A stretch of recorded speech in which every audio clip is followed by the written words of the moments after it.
नमस्कार साथियों, स्वागत है आपका दृष्टि आईएएस के इनफोकस प्रोग्राम में। मेरा नाम है मनीष।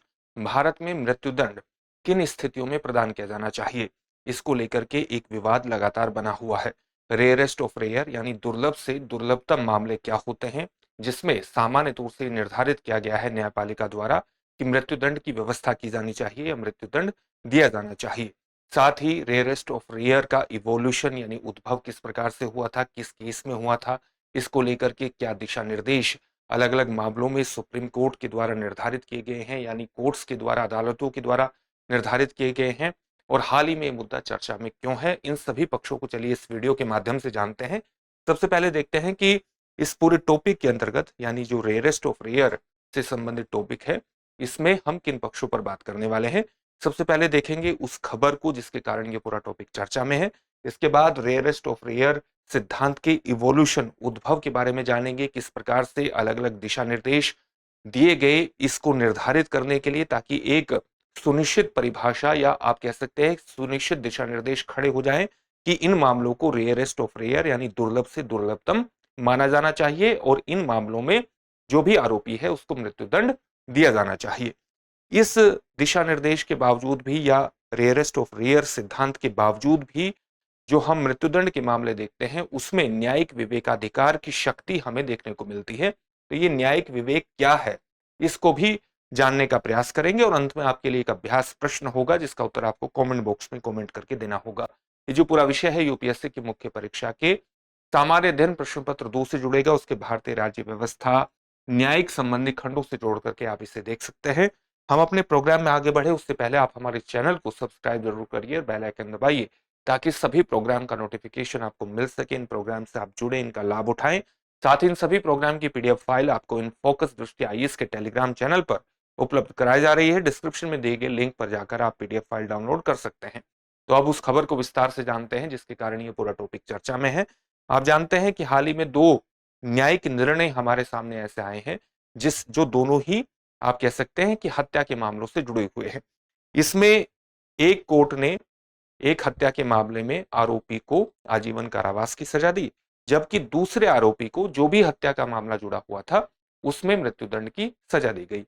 इसके कारण, क्योंकि दोनों हत्या के मामले थे, इसके कारण ये मुद्दा फिर से चर्चा में आ गया है कि क्या रेयरेस्ट ऑफ रेयर केस यानी दुर्लभ से दुर्लभतम केस के बारे में जो दिशा निर्देश हैं वो सटीक रूप से निर्धारित है और क्या उसमें अभी भी न्यायिक विवेक की शक्ति बनी हुई है, यानी न्यायालय अपने आधार पर, परिभाषा के आधार पर, अपने हिसाब से, दिशा निर्देशों के आधार पर, उनकी व्याख्या के आधार पर मृत्युदंड संबंधी निर्णय लेते हैं।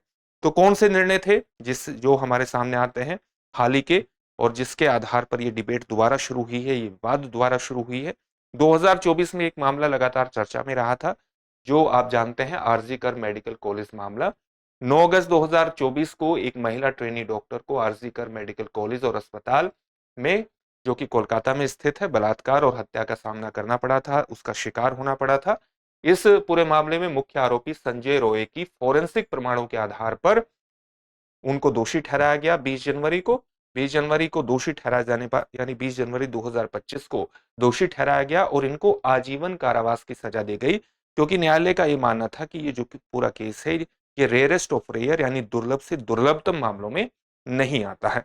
इसके अलावा एक और केस था शारोन मर्डर केस। शारोन राज केरल का एक छात्र था और 14 अक्टूबर 2022 को अपनी पार्टनर ग्रीष्मा द्वारा जहर मिलाकर मार डाला गया था। इस प्रकार के प्रमाण प्राप्त हुए हैं और इसलिए इस मामले में ग्रीष्मा को दोषी ठहराया गया। अतिरिक्त सत्र न्यायालय ने रेयरेस्ट ऑफ रेयर मामला मानते हुए इनको मृत्युदंड की सजा दी। तो आप देख सकते हैं कि दोनों ही आप हत्या के मामले हैं और दोनों में, एक में आजीवन कारावास की सजा दी गई, एक में मृत्युदंड दिया गया।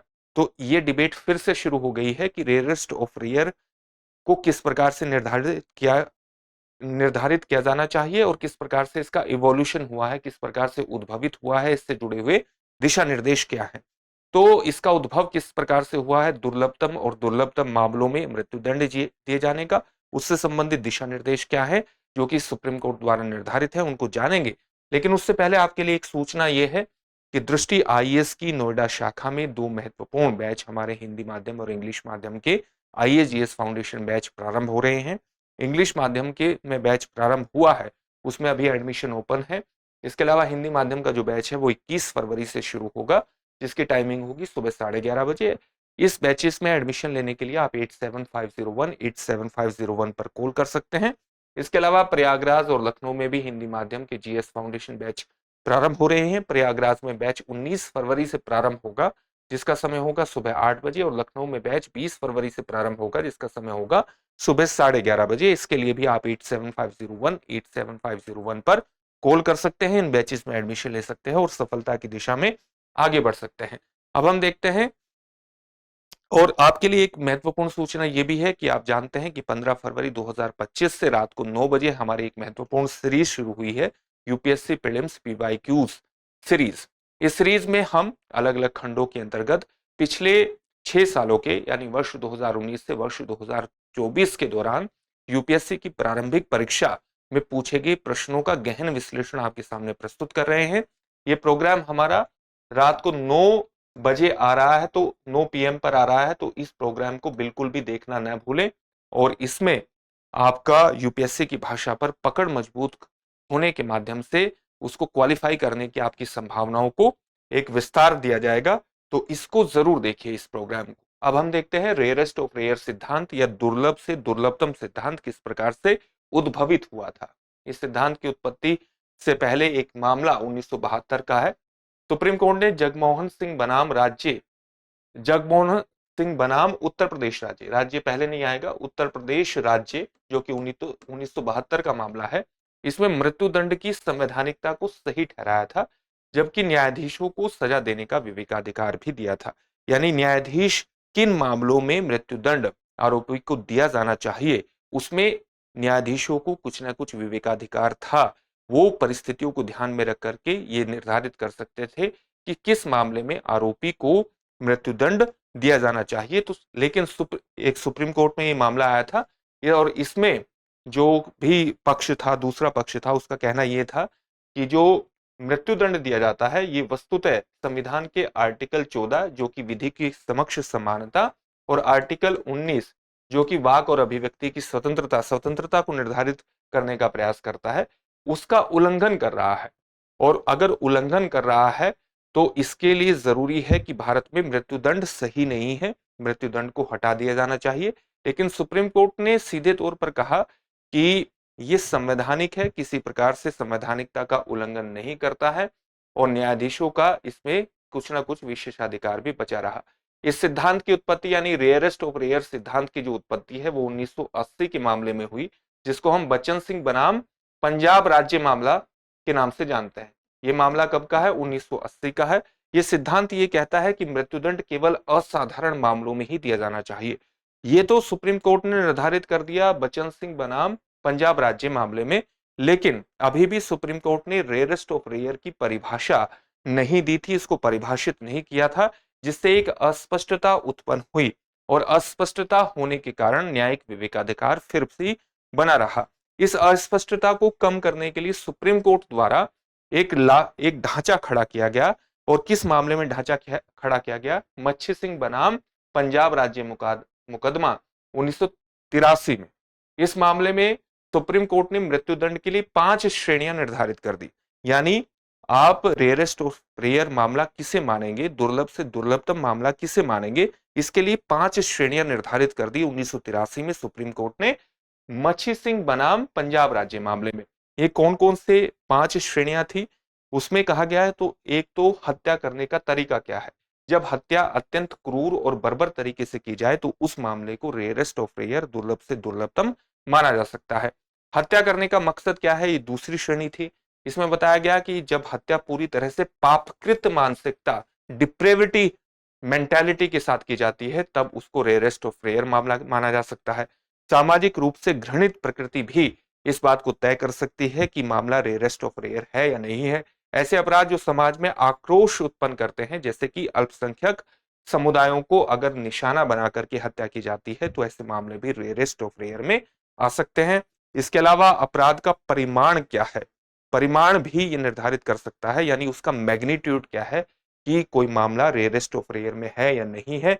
अपराधी का व्यक्तित्व के साथ साथ किसे निशाना बनाया गया है, बच्चे निशाना बने हैं, वृद्ध निशाना बने हैं, अशक्त महिला निशाना बना है, या असहाय व्यक्ति निशाना बना है, ये भी इस चीज को तय करने में भूमिका निभाते हैं कि कोई मामला दुर्लभ से दुर्लभतम है या नहीं है। और सुप्रीम कोर्ट ने ये गाइडलाइंस निर्धारित करके न्यायिक विवेक की शक्ति को कहीं ना कहीं कम करने का प्रयास किया। लेकिन इसके बावजूद भी, क्योंकि रेयरेस्ट ऑफ रेयर पूरी तरह से परिभाषित नहीं है, न्यायिक विवेक की का जो गुंजाइश है इन गाइडलाइंस के बावजूद भी लगातार बनी रही और लगातार भारत में एक मुद्दा लगातार बना रहा कि क्या रेयरेस्ट ऑफ रेयर का निर्धारण अभी भी न्यायिक विवेकाधिकार शक्ति के अंतर्गत है या नहीं है। एक और मामला 1983 में हमारे सामने आता है, जिसको हम कहते हैं मिथु बनाम पंजाब राज्य मुकदमा। इसमें सुप्रीम कोर्ट ने भारतीय दंड संहिता यानी आईपीसी की धारा 303 को निरस्त कर दिया, जिसमें आजीवन कारावास की सजा को काटते समय हत्या करने वाले किसी भी व्यक्ति के लिए अनिवार्य मृत्युदंड निर्धारित किया गया था। यानी पहले जो धारा 303 थी, इसमें यह निर्धारित किया गया था कि अगर कोई व्यक्ति आजीवन कारावास की सजा काट रहा है और वो हत्या करता है तो इसके लिए मृत्युदंड उसको दिया जाएगा।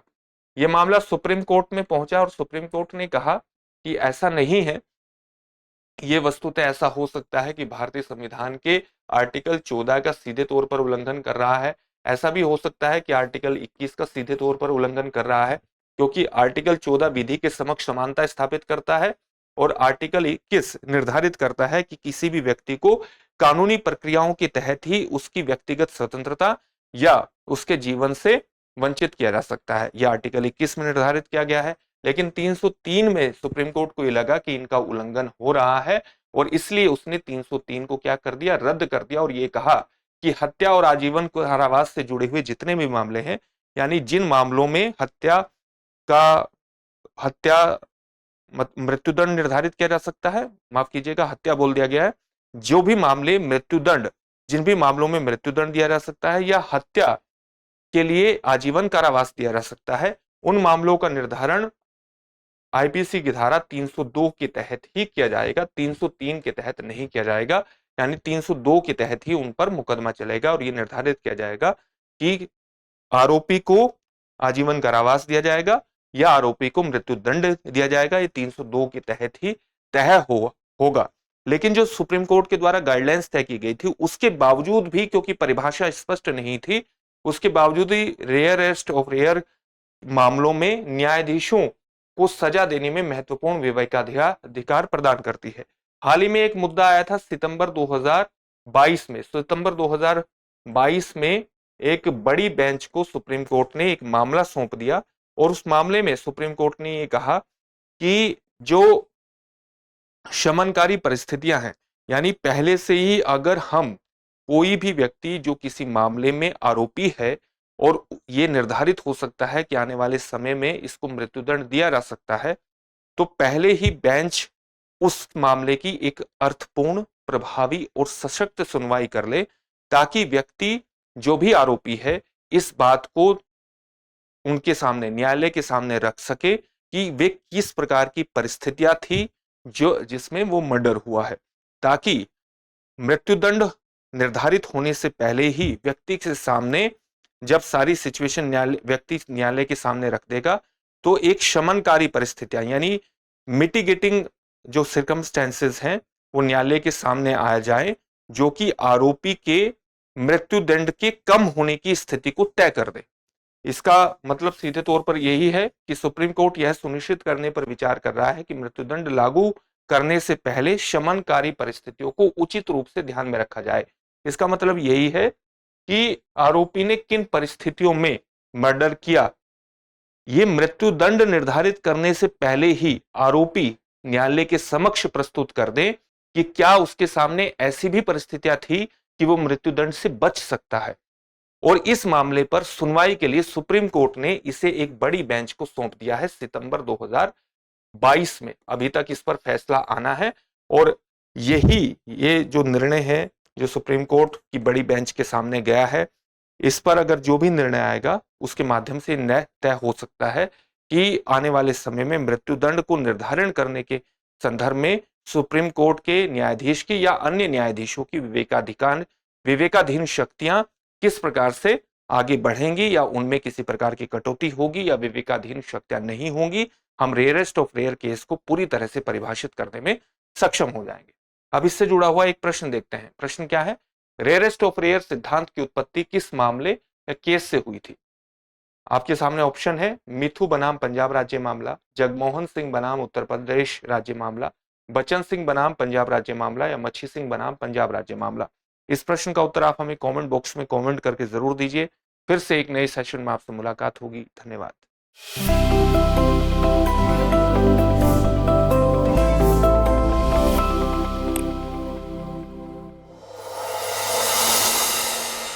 डियर व्यूअर्स, अपने एग्जाम की तैयारी को और बेहतर करने के लिए हमारे चैनल को लाइक, शेयर और सब्सक्राइब करना न भूलें।